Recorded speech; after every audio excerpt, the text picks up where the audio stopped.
সম্মানিত মুসলিমবৃন্দ, আমরা এক এক করতে করতে একেবারে রমজানের শেষের দিকে এখন আমরা অবস্থান করতেছি।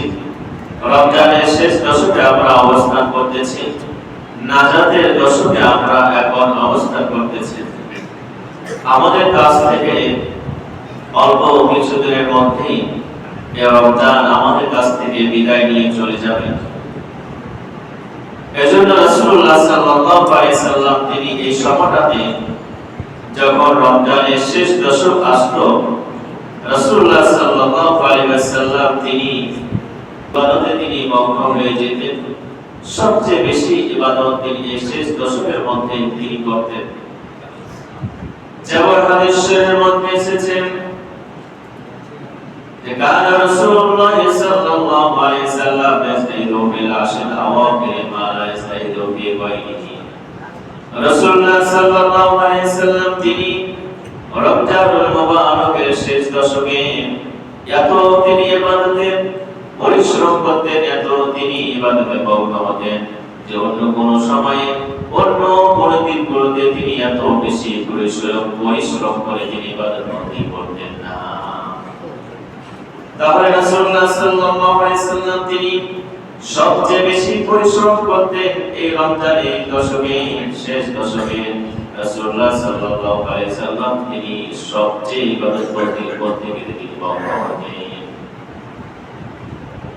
রাসূলুল্লাহ সাল্লাল্লাহু আলাইহি সাল্লাম তিনি কিভাবে প্রস্তুতি গ্রহণ করতেন, তিনি এই রাতগুলিতে কতক্ষণ তিনি ইবাদত করতেন। হাদিসের মধ্যে পাওয়া যায় যে রাসূলুল্লাহ সাল্লাল্লাহু আলাইহি সাল্লাম ইদা দাখালা আল-আশর শাদ্দা মিজারা ওয়া আহয়া লাইলাহু আয়ওয়াজাতা। যে রাসূলুল্লাহ সাল্লাল্লাহু আলাইহি সাল্লাম তিনি এই রমজানের শেষ দশক যখন চলে আসলো, তখন তিনি পূর্ণভাবে ভালোভাবে তিনি প্রস্তুতি গ্রহণ করতেন ইবাদত বন্দী করার জন্য। আর তিনি ইবাদত বন্দী করতে গিয়ে রাসূলুল্লাহ সাল্লাল্লাহু আলাইহি সাল্লাম তিনি সারা রাত্রি জেগে জেগে তিনি ইবাদত বন্দী করতেন। সুবহানাল্লাহ। তাহলে রমজানের শেষ দশক, যে দশকে আমরা এখন অবস্থান করতেছি, এই দশক যখন চলে আসলো, রাসূলুল্লাহ সাল্লাল্লাহু আলাইহি সাল্লাম তিনি সারাটা রাত্রি জেগে জেগে আল্লাহ তাআলা ইবাদত বন্দী করতেন এবং পূর্ণ প্রস্তুতি নিয়ে তিনি এই দশকে তিনি ইবাদত বন্দী করতেন। শুধু তিনি নিজেই ইবাদতের মগ্ন হয়ে সারা রাত কাটাতেন না, বরং তার আহাল পরিবার পরিজন লোকদেরকেও তিনি রাসূলুল্লাহ সাল্লাল্লাহু আলাইহি সাল্লাম ইবাদত বন্দী করার জন্য তিনি জাগায় দিতেন। তারাও যেন, পরিবারের লোকেরাও যেন এই দশকের মধ্যে ইবাদত বন্দী করতে পারে। কারণ আর কয়েকটা দিন গেলেই এই সুবর্ণ সুযোগ মুমিন মুসলমানদের জন্য আর আসবে না, শেষ হয়ে চলে যাচ্ছে।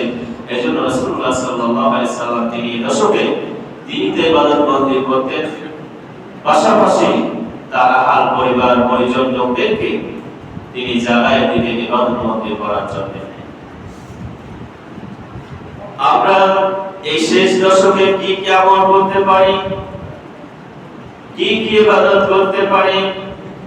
আমরা এই শেষ দশকে আমাদের ইবাদতের মাত্রা পরিমাণ আমরা বাড়িয়ে দিতে পারি।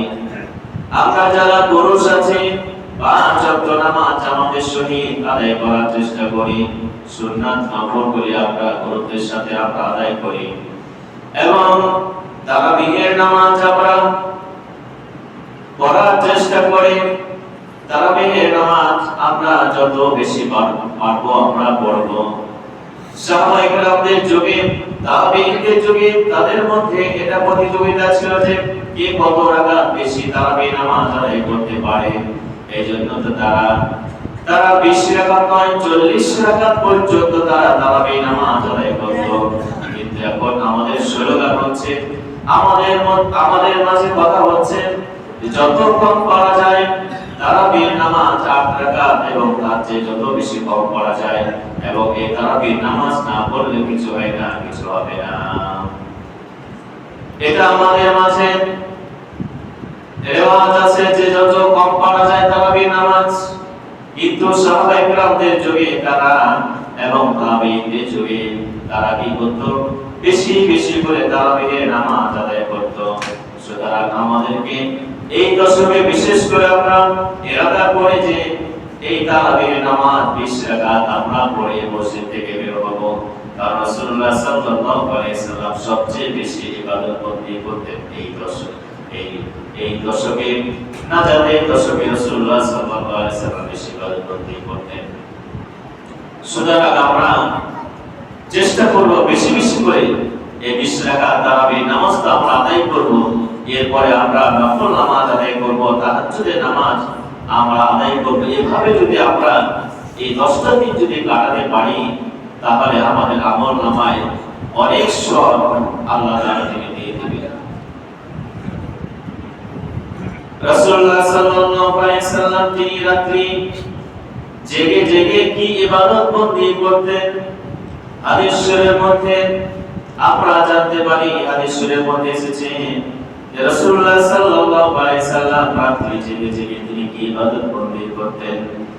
যেমন হাদিস শরীফের মধ্যে বলা হয়েছে, আমার নবী সাল্লাল্লাহু আলাইহি সাল্লাম হাত্তা তাওয়াররামাত কদমাহু ফাকিলা লিমা তাসনাউ হাযা ফাকাদ উগফির লাকা মা তাওয়াদ্দা মিন যামবিকা ওয়া মা তাআখারা।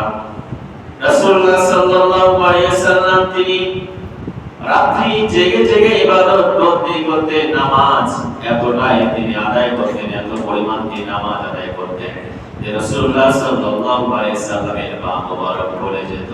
সুবহানাল্লাহ।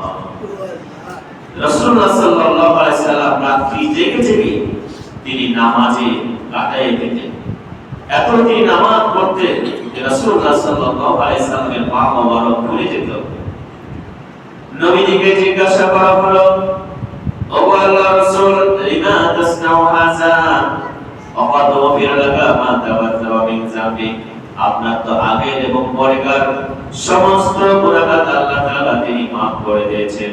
এতটা সত্ত্বেও কেন আপনি এত রাত্রি জেগে জেগে নামাজ আদায় করতে করতে আপনার পা মোবারক আপনি ভরিয়ে দেন, কারণটা কি? রাসূলুল্লাহ সাল্লাল্লাহু আলাইহি সাল্লাম তখন কি চমৎকার তিনি উত্তর দিয়েছিলেন, আফালা কুনু আবদান শাকুরা, যে আল্লাহ তাআলা আমার আগের এবং পরেকার সমস্ত গুনাহ maaf করে দিয়েছে, সে আল্লাহর গোলামি কি আমি শুকর আদায়কারী হিসেবে আমি করতে পারি না? আমি কি সে আল্লাহর গোলামি করব না যে আল্লাহ আমার আগের পরেকার গুনাহ maaf করে দিয়েছে? সুতরাং আমি আল্লাহ তাআলার গোলামি করতেছি এই কারণে, ইবাদত বন্দি করতেছি এই কারণে যে আমি শুকরগুজার বান্দাদের অন্তর্ভুক্ত হতে পারি। সুবহানাল্লাহ। তাহলে রাসূলুল্লাহ সাল্লাল্লাহু আলাইহি সাল্লামের তো গুনাহ ছিল না, তারপর তিনি কেন এত বেশি পরিমাণে ইবাদত বন্দি করতেন? আল্লাহ তাআলা শুকরিয়া আদায় স্বরূপ আল্লাহ তাআলা গোলামি তিনি করতেন। আর আমরা যারা আমাদের গুনাহ, আমাদের আমলনামায় গুনাহটা ভর্তি, তাহলে আমাদের কি পরিমাণে ইবাদত করা দরকার আমরা একটু হিসাব করি। তাহলে তা আমাদের এর চেয়ে বেশি বেশি করে ইবাদত বন্দি করা দরকার। আমরা তো জানি না আমাদের গুনাহ কতখানি আছে, maaf করবে কিনা এটার গ্যারান্টি নেই। আমরা গুনাহ করি সারা দিন, রাতে গুনাহ করি, দিনেও গুনাহ করি, গোপনে গুনাহ করি, প্রকাশ্যে গুনাহ করি। কতগুলো জীবনে আল্লাহ তাআলা আমরা নাফরমানি করেছি, একমাত্র দিন আল্লাহ তাআলা জানেন। আর আমরা কিছু অনুভব করতে পারি। আমরা যদি চক্ষু বন্ধ করে পিছনের দিক অতীতের দিকে যদি আমরা তাকাই, তাহলে আমরা বুঝতে পারি কি কি অপরাধগুলো আমরা করেছি। আল্লাহ তাআলা আমাদের সকলের অপরাধগুলো যেন ক্ষমা করে দেন। সকলে আল্লাহুম্মা আমিন।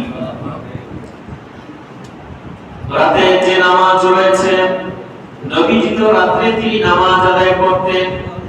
এই রাতের আমল করা, এই নামাজ আদায় করা, এটা হচ্ছে মুত্তাকিদের গুণ, এটা হচ্ছে আল্লাহ তাআলার প্রিয় বান্দাদের গুণ। আল্লাহ রাব্বুল আলামিন তিনি মুত্তাকিদের ব্যাপারে তিনি বলেছেন, ইন্নাল মুত্তাকিনা ফি জান্নাতি ওয়া উয়ুন। আল্লাহ রাব্বুল আলামিন মুত্তাকিদের জন্য তিনি জান্নাতের মধ্যে তিনি ঝর্ণা বিশিষ্ট জান্নাত তিনি রেখেছেন। নয়া বিরাট জান্নাত আল্লাহ রাব্বুল আলামিন তিনি জান্নাতি ব্যক্তিদের জন্য আল্লাহ তাআলা তিনি প্রস্তুত করে রেখেছেন। মুত্তাকি যারা ব্যক্তি হবে তাদের আমল বৈশিষ্ট্য কি? আল্লাহ রাব্বুল আলামিন তিনি নিজে বর্ণনা করেছেন, ওয়াবিল আসহারি হুম ইস্তাগফিরুন। মুত্তাকি যারা ব্যক্তি হবে তারা রাত্রি জেগে জেগে ইবাদত বন্দি করবে আর আল্লাহ রাব্বুল আলামিনের কাছে তারা ক্ষমা চাইবে। সুবহানাল্লাহ। তাহলে মুত্তাকি ব্যক্তির গুণ, যারা আল্লাহ তাআলার প্রিয় বান্দা, তাদের বৈশিষ্ট্য হচ্ছে তারা রাত্রি জেগে জেগে ইবাদত বন্দি করবে আর কি করবে, আল্লাহ তাআলার কাছে তারা ক্ষমা প্রার্থনা করবে, ক্ষমা চাইবে, আল্লাহ তাআলা আমায় ক্ষমা করো। এইগুলি যারা করে, এইগুলি বান্দা হচ্ছে, সমস্ত বান্দা হচ্ছে আল্লাহ তাআলার প্রিয় বান্দা। আল্লাহ তাআলা তার প্রিয় বান্দাদের আরো গুণ তিনি সূরা ফুরকানের মধ্যে উল্লেখ করেছেন, ওয়াল্লাযীনা ইয়াবিতুনা লিরাব্বিহিম সুজদান ওয়া কিয়ামা। যারা আল্লাহ তাআলার প্রিয় বান্দা হবে তারা তো রাত্রি অতিবাহিত করে তাদের রবের উদ্দেশ্যে, তারা সিজদা এবং কিয়ামের মাধ্যমে তারা রাত্রি অতিবাহিত করে, তারা নামাজের মাধ্যমে রাত্রি তারা অতিবাহিত করে। কারা? যারা আল্লাহ তাআলার প্রিয় বান্দা হবে তারাই এই সমস্ত কাজগুলি করে, রাত্রিতে ইবাদত বন্দেগীতে, নামাজে, সিজদায় তারা রাত্রি কাটায় দেয়। সুবহানাল্লাহ। আল্লাহ রাব্বুল আলামিন তিনি যারা রাত্রিতে ইবাদত বন্দি করে, রাত্রিতে নামাজে কাটায় দেয়, রাত্রি তারা ইবাদত বন্দেগীতে কাটায় দেয়, আল্লাহ রাব্বুল আলামিন তাদের পুরস্কার সম্পর্কে বলেন, উলাইকা ইউসাবুনাল গুরফাতা বিমা সাবারু ওয়া ইউলাকাউনা ফিহা তাহিয়াতাও ওয়া সালামা। আল্লাহ রাব্বুল আলামিন তাদের জন্য পুরস্কার স্বরূপ জান্নাতের মধ্যে সূর্য কক্ষ তিনি প্রস্তুত করে রেখে দিয়েছেন। কারণটা হচ্ছে বিমা সাবারু, তারা ধৈর্যশীল, তারা ধৈর্য ধারণ করে, তারা রাত্রিকালে তারা কি করত, বিছানায় ঘুমাতো না, আরামের পক্ষে তারা ছেড়ে দিয়ে তারা আল্লাহ তাআলার ইবাদতে মগ্ন হয়ে যেত, যার কারণে আল্লাহ রাব্বুল আলামিন তিনি তাদের জন্য জান্নাতের মধ্যে সূর্য কক্ষ তিনি নির্মাণ করে রেখেছেন। ওয়া ইউলাকাউনা ফিহা তাহিয়াতাও ওয়া সালামা, এবং যখন তারা সেখানে যাবে তাদেরকে ইবাদত জানানো হবে, তাদেরকে সালাম দেওয়া হবে, খালিদিনা ফিহা হাসানাত মুস্তাকাররা ওয়া মুকামা, এবং চিরস্থায়ীভাবে সেখানে থাকবে, তাদের জন্য সে বিশ্রাম স্থল, আশ্রয় স্থল নতুন উত্তম আল্লাহ তাআলা দান করে দিয়েছে। তাহলে যারা রাত্রি জেগে ইবাদত বন্দি করে, আল্লাহ রাব্বুল আলামিন তিনি তাদের জন্য এই পুরস্কার রেখেছেন। এবং আল্লাহ তাআলার প্রিয় বান্দা আমরা তো বলে আমাদেরকে এই কাজগুলো অবশ্যই করতে হবে। এই শেষ দশকে আমাদের জন্য করণীয় হচ্ছে, এই শেষ দশকে আমাদেরকে লাইলাতুল কদর অনুসন্ধান করা, তালাশ করা, এটা আমাদের অন্যতম একটি কাজ। এই শেষ দশকে আমাদেরকে লাইলাতুল কদর তালাশ করা, কোন রাত্রি লাইলাতুল কদর আসতেছে, কোন রাত্রি লাইলাতুল কদর হতে পারে, এটা আমাদের জন্য অত্যন্ত গুরুত্বপূর্ণ একটি আমল। এই শেষ দশকে কোন রাত্রি লাইলাতুল কদর হতে পারে, এই বিষয়ে বেশ কিছু হাদিস রয়েছে। আমরা কয়েকটা হাদিস ইনশাআল্লাহ আলোচনা করব। যেমন একটি হাদিসের মধ্যে রাসূলুল্লাহ সাল্লাল্লাহু আলাইহি সাল্লাম বলেছেন, তাহাব্বু লাইলাতুল কদরি ফিল আশরিল আওয়াখির মিন রমাদান, যে তোমরা এই লাইলাতুল কদর তালাশ করো রমজানের শেষ দশকে, এই 10 দিন। রাসূলুল্লাহ সাল্লাল্লাহু আলাইহি সাল্লাম এই 10 দিনের মধ্যে লাইলাতুল কদর তালাশ করার জন্য তিনি বলেছেন, এই 10 দিনে যে কোনো দিন হতে পারে লাইলাতুল কদর। এজন্য এই 10টা দিন আমাদের উচিত লাইলাতুল কদরের তালাশ করা এবং ইবাদত বন্দেগীতে কাটিয়ে দেওয়া। এরপর আরেকটি হাদিসের মধ্যে রয়েছে যে তাহাব্বু লাইলাতুল কদর ফিল ফিতরি মিনাল আশরিল আওয়াখির। রাসূলুল্লাহ সাল্লাল্লাহু আলাইহি সাল্লাম বলেছেন যে তোমরা রমজানের শেষ দশকের বিজোড়া রাত্রিগুলোতে তোমরা লাইলাতুল কদর তালাশ করো। তাহলে আমাদের জন্য আরেকটু রাসূলুল্লাহ সাল্লাল্লাহু আলাইহি সাল্লাম তিনি সহজ করে দিলেন যে শেষ দশকের বিজোড়া রাত্রিগুলোতে তোমরা লাইলাতুল কদর তালাশ করো। অর্থাৎ 21, 23, এরপরে 25, 27, 29 এই রাত্রিগুলো তো কি হতে পারে, লাইলাতুল কদর হতে পারে। রমজানের 27তম রজনীতে লাইলাতুল কদর হওয়ার সবচেয়ে সম্ভাবনাটা বেশি। এজন্য উবাই ইবনে কাব রাদিয়াল্লাহু তাআলা আনহু তিনি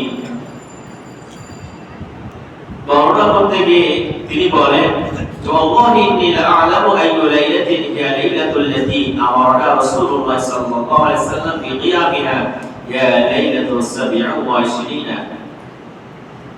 উবাই ইবনে কাব রাদিয়াল্লাহু তাআলা আনহু বলেন যে আল্লাহর কসম করে আমি বলি, ইন্নী লা'আলামু, আমার জানার যতটুকু আছে, আমি যতটুকু জানি, আইয়ু লাইলাতিন, লাইলাতুল কদর রাত্রি কোন রাত্রিটি, হিয়া লাইলাতুল লাতী আমারনা, যে রাত্রিতে রাসূলুল্লাহ সাল্লাল্লাহু আলাইহি সাল্লাম আমাদেরকে ইবাদত করার, কিয়ামিহা, ইবাদত করতে করার আদেশ করেছিলেন, সেই রাত্রি সম্পর্কে আমি সবচেয়ে ভালো জানি।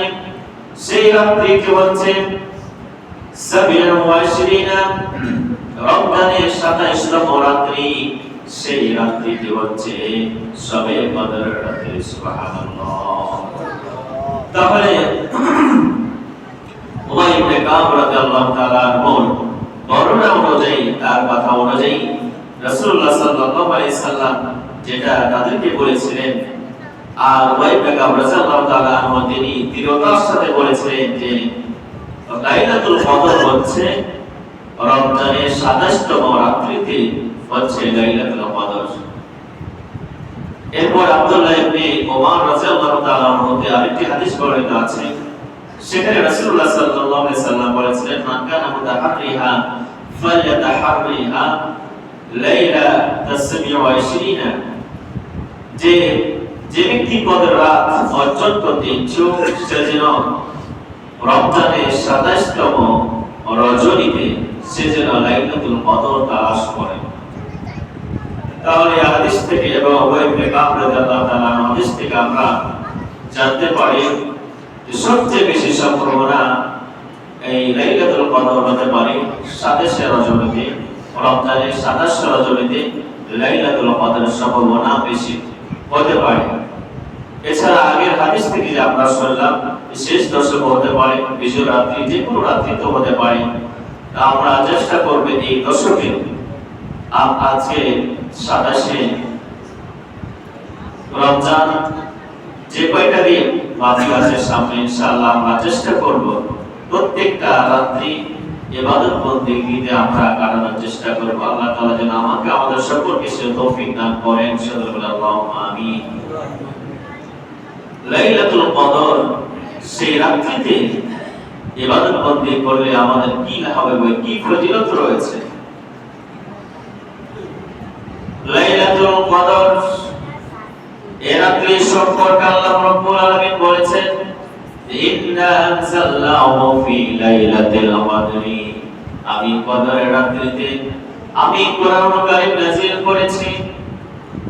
আল্লাহ রাব্বুল আলামিন সেই লাইলাতুল কদরে কোরআন কারীম নাযিল করার কারণে আল্লাহ রাব্বুল আলামিন যে মাসে লাইলাতুল কদর হয়েছে, সেই মাসে লাইলাতুল কদরে আল্লাহ রাব্বুল আলামিন কোরআনুল কারীম নাযিল করার কারণে সেই মাসটা, বড় মাসটা আল্লাহ রাব্বুল আলামিন তিনি মর্যাদা বাড়ায় দিয়েছেন। সুবহানাল্লাহ।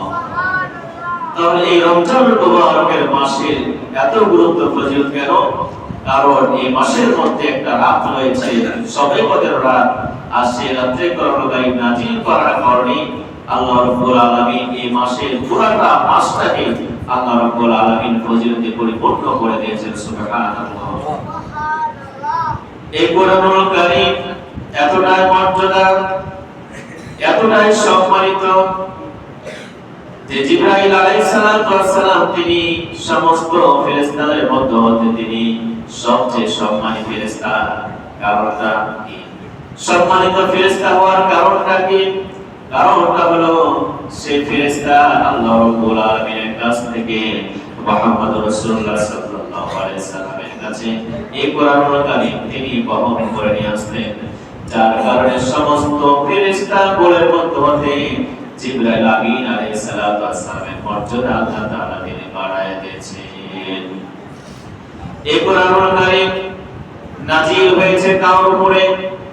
যিনি সারা সৃষ্টিকুলের মধ্যে সবচেয়ে বেশি সম্মানিত ব্যক্তি মুহাম্মদ রাসূলুল্লাহ সাল্লাল্লাহু আলাইহি সাল্লাম, তার উপরে আল্লাহ রাব্বুল আলামিন তিনি কোরআনুল কারীমকে নাযিল করেছেন। আর এই কোরআনুল কারীম কোন উম্মতদেরকে দিয়েছেন? যে উম্মত সমস্ত উম্মতের মধ্যে সম্মানিত, আল্লাহ রাব্বুল আলামিন সেই উম্মতের প্রতি কোরআনুল কারীম তিনি নাযিল করেছেন। সুবহানাল্লাহ। তাহলে এই লাইলাতুল কদরে আল্লাহ রাব্বুল আলামিন তিনি কোরআনুল কারীম তিনি নাযিল করেছেন। এই লাইলাতুল কদরটা কি? আমা আদরাকা মা হিয়া লাইলাতুল কদর। লাইলাতুল কদর আবার কি? আল্লাহ রাব্বুল আলামিনের পরে নিজে উত্তর দিচ্ছেন, লাইলাতুল কদর খায়রুম মিন আলফি শাহর। লাইলাতুল কদর হচ্ছে এমন একটা রাত্রি যে রাত্রিতে ইবাদত বন্দি করলে, একটা রাত্রি ইবাদত বন্দি করলে হাজার রাত্রি ইবাদত বন্দি করে যে সওয়াব আল্লাহ তাআলা দান করেন, যে মর্যাদা দান করেন, একটা রাত্রি ইবাদত বন্দি করলে সে হাজার মাসের চেয়েও ইবাদত বন্দি করার চেয়ে আল্লাহ তাআলা তিনি বেশি মর্যাদা দিয়ে থাকেন, সওয়াব দিয়ে থাকেন। সুবহানাল্লাহ। তাহলে হাজার মাস ইবাদত বন্দি করলে যে সওয়াব একটি রাত্রি ইবাদত বন্দি করলে তার চেয়ে তো বেশি সওয়াব আল্লাহ রাব্বুল আলামিন তিনি দিয়ে থাকেন। তাহলে এই রাত্রি কত মর্যাদা, এই রাত্রি কত ফজিলত। এই রাত্রিতে কি হয়? এই রাত্রিতে জিবরাইল আলাইহিস সালাম এবং অসংখ্য অগণিত ফেরেশতারা এই দুনিয়াতে আসে, আগমন করে। আল্লাহ তাআলা বলেন, তানাজ্জালুল মালায়েকাতু ওয়ার রূহু ফিহা বিইذনি রাব্বিহিম মিন কুল্লি আমর। যে ফেরেশতারা সমূহ জিবরাইল আলাইহিস সালাম তারা আল্লাহ তাআলার আদেশ ক্রমে তারা এই জমিনে তারা সেই রাত্রিতে অবতরণ করে মিন কুল্লি আমরি, সকল সিদ্ধান্ত বিষয়বস্তু নিয়ে তারা ফেরেশতারা দুনিয়াতে আগমন করে। সুবহানাল্লাহ। তাই রাত্রে ফেরেশতারা জিবরাইল আমিন সহ অসংখ্য অগণিত ফেরেশতা এই রাত্রিতে তারা আগমন করে। লাইলাতুল কদর হলো একটি শান্তিময় রাত্রি। আল্লাহ তাআলা তিনি ঘোষণা করেছেন, সালামুন হাত্তা মাতলাইল ফাজর।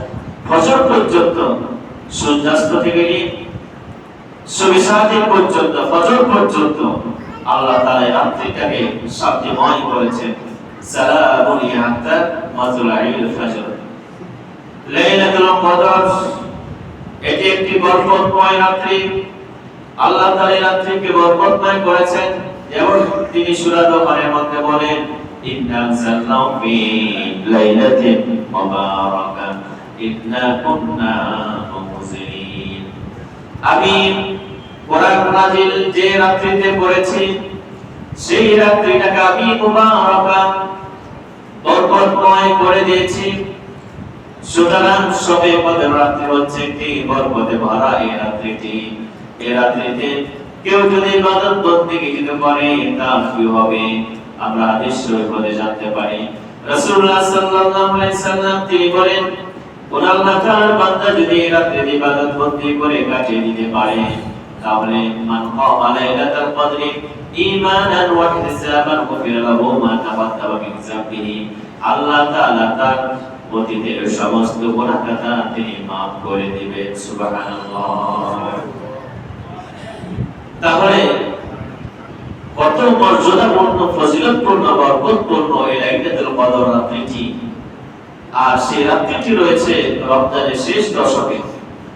এই 10টা দিন যদি আমরা কাটিয়ে দিতে পারি, তাহলে তো আমাদের কাছ থেকে লাইলাতুল কদর ছোটার সম্ভাবনা নেই।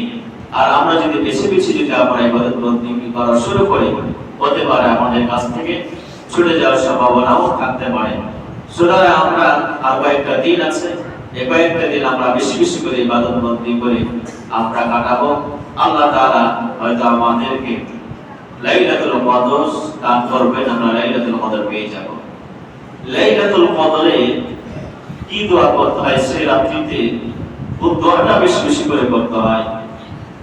উম্মুল মুমিনিন হযরত আয়েশা সিদ্দিকা রাদিয়াল্লাহু তাআলা আনহা একদিন রাসূলুল্লাহ সাল্লাল্লাহু আলাইহি সাল্লামকে বললেন, ইয়া রাসূলুল্লাহ, আরাইতা ইন আলিমতু আইয়ু লাইলাতিল লাইলাতুল কদরি মা আকুলু ফিহা।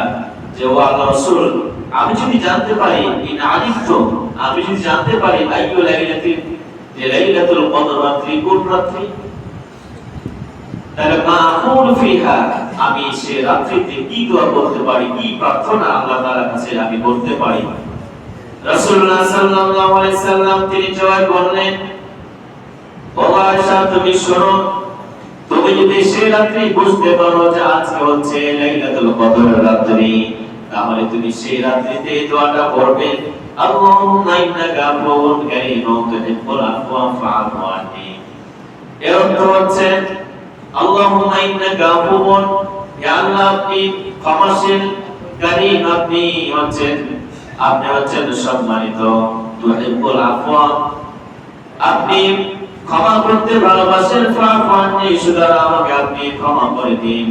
তাহলে আল্লাহ তাআলার কাছে লাইলাতুল কদর রাত্রিতে বেশি বেশি করে ক্ষমা করতে হবে, ক্ষমা চাইতে হবে আল্লাহ তাআলার কাছে। তাহলে এই রাত্রিতে কোন দোয়াটা বেশি বেশি করতে হবে? আল্লাহ তাআলার কাছে বেশি বেশি করে ক্ষমা চাইতে, মাফ চাইতে হবে।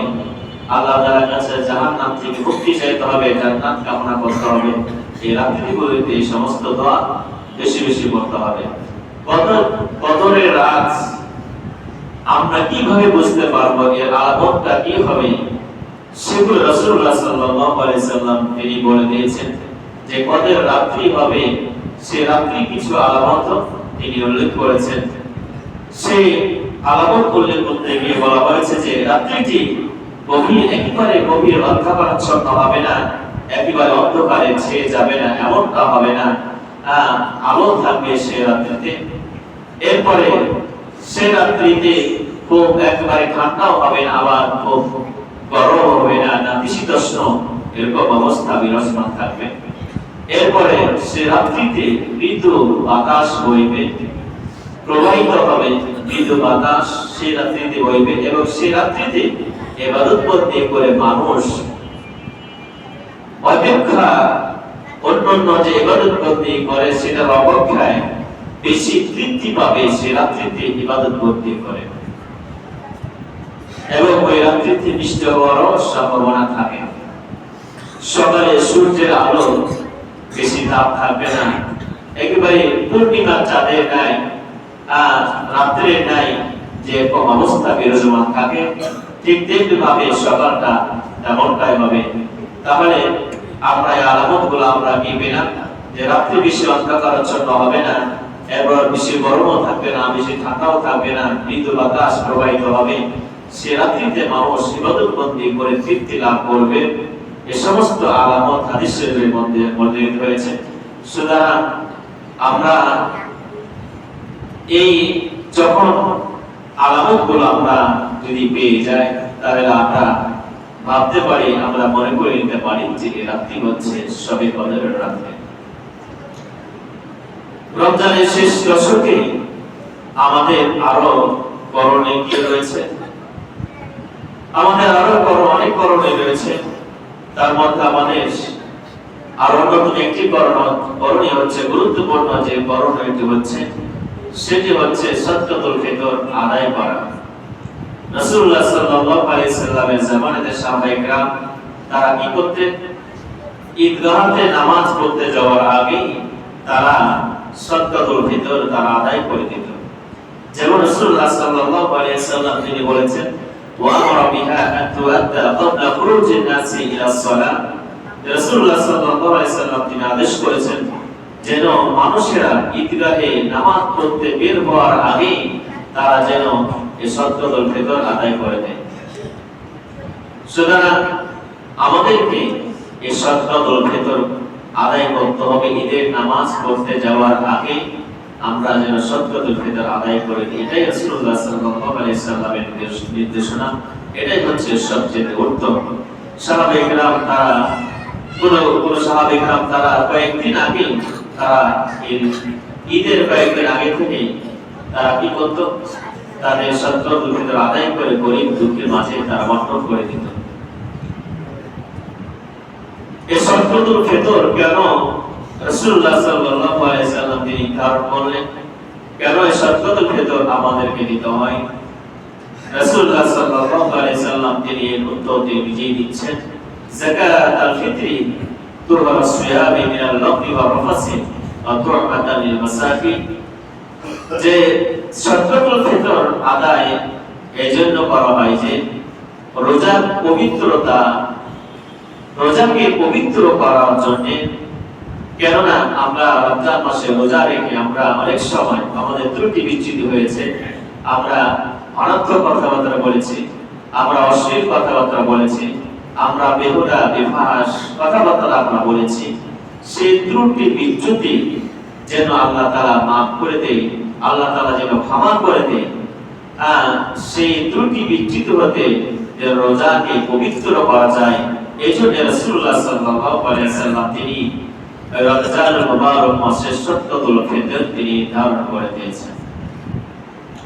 আরেকটি কারণ হচ্ছে, একটি কারণ যে রোজাকে পবিত্র করা, আরেকটি কারণ হচ্ছে তু'মাতান লিল মাসাকিন, নিঃস্ব যারা রয়েছে, গরীব যারা রয়েছে, তাদেরকেও এই যে ঈদ আনন্দতে যেন শরীক করা যায়, যেন তাদের মুখে, নিঃস্বদের মুখে তাদের কাছে আহার তুলে দেওয়া যায়, তাদের কাছে অর্থ সম্পদ দিয়ে তাদেরকে যেন এই খুশির আনন্দের ভাগাভাগি করে নেওয়া যায়। এই জন্যই সাদকাতুল ফিতর রাসূলুল্লাহ সাল্লাল্লাহু আলাইহি ওয়াসাল্লাম তিনি দান করে দিয়েছেন। সুতরাং আমাদের সকলে উচিত যে আমরা কারণ জানলাম যে কি কারণে সাদকাতুল ফিতর রাসূলুল্লাহ সাল্লাল্লাহু আলাইহি ওয়াসাল্লাম ইসলাম নির্ধারণ করলো। একটা হচ্ছে রোজাকে পবিত্র করা, আর একটা হচ্ছে নিঃস্ব অসহায় তাদের মুখে খাবার তুলে দেওয়ার জন্য, তাদেরকে আনন্দের ভাগাভাগি করে দেওয়ার জন্য এই সাদকাতুল ফিতর নির্ধারণ করা হয়েছে। সুতরাং আমরা যদি তাদেরকে ঈদের দিনেও যদি আনন্দ না দিতে পারি, আনন্দের অংশীদারি যদি বানাতে না পারি, তাহলে আমরা ব্যর্থ। কারণ রাসূলুল্লাহ সাল্লাল্লাহু আলাইহি ওয়াসাল্লাম তিনি গরীব অসহায়দেরকে লক্ষ্য রেখেছেন। ইসলাম এবং মুসলমানদের মধ্যে ভারসাম্য রক্ষা করতে গিয়ে রাসূলুল্লাহ সাল্লাল্লাহু আলাইহি ওয়াসাল্লাম এই বিধান তিনি দিয়েছেন। সুতরাং আমরা চেষ্টা করব নামাজ পড়তে যাওয়ার আগে আমরা সকলে আমরা লিস্ট করে কে পাওয়ার যোগ্য তাদেরকে আমরা তাদের কাছে পৌঁছে দেব। এটা হচ্ছে দায়িত্ব। সাইয়্যিদুল কওমি খাদিমুহুম, হাদিসের মধ্যে এসেছে যে কওমে যারা নেতা হয় তারা হচ্ছে কওমের খাদিম, কওমের সেবক তারা। সুতরাং এই দৃষ্টিকোণ থেকে এবং কোরআনুল কারীমে আল্লাহ তাআলা বলেছেন যে খুঁজে খুঁজে যারা নিঃস্ব অসহায় তাদেরকে, তাদের কাছে তোমরা তাদের যে হক রয়েছে, তাদের যে পাওনা রয়েছে সেটা পৌঁছে দাও। সুতরাং আমরা যারা বড় শ্রদ্ধা রয়েছে, আমরা দায়িত্ববান যারা ব্যক্তি রয়েছে, তাদের উচিত হবে লিস্ট করে তাদেরকে ডেকে তারপর তাদের বাড়ি পৌঁছে দেওয়া। এটা হচ্ছে আমাদের দায়িত্ব। এই কাজগুলি যদি আমরা ঠিক মতো করতে পারি তাহলে অবশ্যই আমরা আল্লাহ তাআলার প্রিয় বান্দাদের পরিণত হতে পারব। রাসূলুল্লাহ সাল্লাল্লাহু আলাইহি ওয়াসাল্লাম তিনি আরো বলেছেন যে সমস্ত ব্যক্তিরা যারা পাওয়ার উপযুক্ত না, অথচ বড় সত্তারের কাছে যে তারা হাত পাতিয়ে থাকে, আমাকে কিছু দেন, আমার কিছু দেন, অথচ তারা চলাফেরা তার সামর্থ্য আল্লাহ তাআলা তাকে দিয়েছে, তথাপিও সে বড় সত্তারের কাছে হাত পেতে থাকে। তাদের ব্যাপারে রাসূলুল্লাহ সাল্লাল্লাহু আলাইহি ওয়াসাল্লাম বলেছেন যারা তাদের মাল বৃদ্ধির জন্য যারা চাইবে হাত বাড়িয়ে দিবে যাওয়ার জন্য, তারা টাকা চায় না, তারা জাহান্নামের আঙ্গার তারা প্রার্থনা করে। নাউযুবিল্লাহ। আগুনে যে আঙ্গার রয়েছে সেটা যেন তারা প্রার্থনা করছে তাদের কাছে। সুতরাং আমরা আমরা চাবো না, বড় সরকার যাদেরকে ভালো মনে করবে, যাদেরকে পাওয়ার উপযুক্ত মনে করবে, তারা তাদেরকে দিবে। এরপরে চাওয়ার মধ্যে বেজ্জতি রয়েছে। চাওয়ার মধ্যে মানুষের অনেক ধরনের সমস্যা তাদেরকে সম্মুখীন হতে হয়। রাসূলুল্লাহ সাল্লাল্লাহু আলাইহি ওয়াসাল্লাম বলেছেন নিজে পরিশ্রম করে খাওয়ার মধ্যে, নিজে পরিশ্রম করে উপার্জন করার মধ্যে তার সম্মান রয়েছে। আর কেউ যদি নিজের সবকিছু সামর্থ্য আছে, শক্তি আছে, শারীরিক সক্ষমতাও আছে, এরপরে সে নিজে পরিশ্রম করে না, মানুষের দ্বারে দ্বারে করে, সে মানুষের দ্বারে হয়ে সে হয়তো পেতেও পারে, নাও পেতে পারে, তাহলে সে চাওয়াটা একটা কষ্টের ব্যাপার। আবার যদি সে ঘুরিয়ে দেয় আরেকটা কষ্ট, আরেকটা বেজ্জতি ব্যাপার। সুতরাং চাওয়াটা এটা ভালো জিনিস নয়। রাসূলুল্লাহ সাল্লাল্লাহু আলাইহি সাল্লাম বলেছেন নিচের হাতের থেকে উপরের হাত অনেক উত্তম, অর্থাৎ যে দান করে সে ব্যক্তি উত্তম, যে ব্যক্তি চায় তার থেকে। সুতরাং আমরা চেষ্টা করব না চাওয়া, এবং আমরা যারা দায়িত্ববান ব্যক্তি আছেন যারা পাওয়ার উপযুক্ত তাদের কাছে পৌঁছে দেওয়া। আল্লাহ রাব্বুল আলামিন আমাদেরকে যেন ইসলামের সঠিক বোঝ, আল্লাহ তাআলার প্রিয় বান্দা হওয়ার সকলকে তৌফিক দান করেন। সকল আল্লাহুম্মা আমিন।